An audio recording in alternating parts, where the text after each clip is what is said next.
এই 2.5 ফিটের মধ্যে কোনো ল্যাপিং থাকবে না।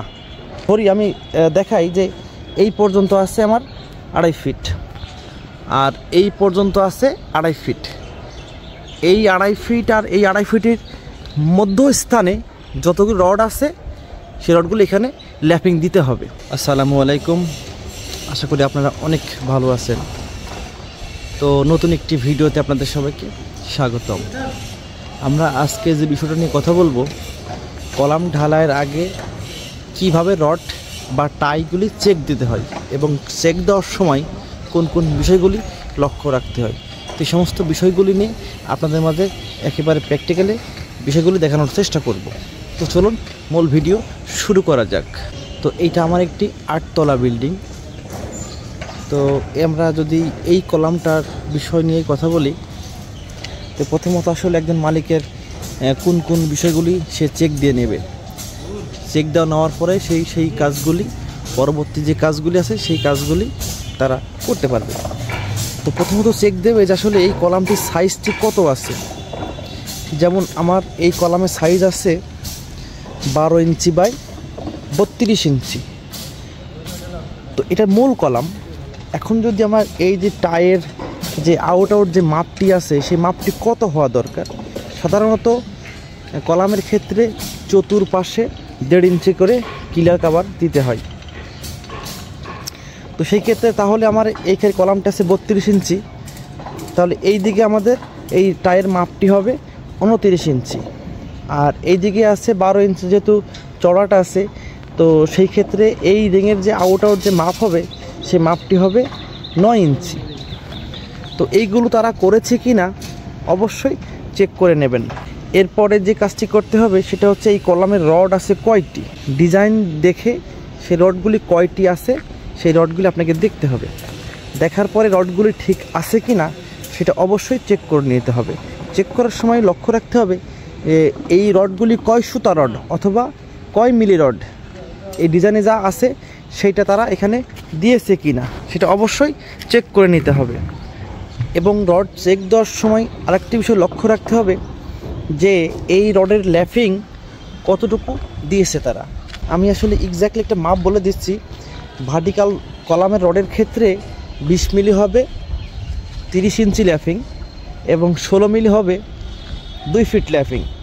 তো এই বিষয়গুলি দিয়েছে কি না সেটা অবশ্যই চেক করে নিতে হবে। চেক করার পূর্বে আরেকটি কাজ চেক করতে হবে, সেটা হচ্ছে রডে তারা ডকপিন করেছে কিনা, প্রত্যেকটা রডে ডকপিন করেছে কিনা সেটা অবশ্যই চেক করে নিতে হবে। তো এরপর আসি যে আসলে রডের ল্যাপিং আসলে কোথায় দিতে হবে। তো এই কাজটা আসলে আমি নিচ থেকে করি নাই, এই কাজটা আমার সাথে এগ্রিমেন্ট হয়েছে দোতলা থেকে। এখন থেকে আমরা কাজটি কন্টিনিউ 8 তলা পর্যন্ত করব।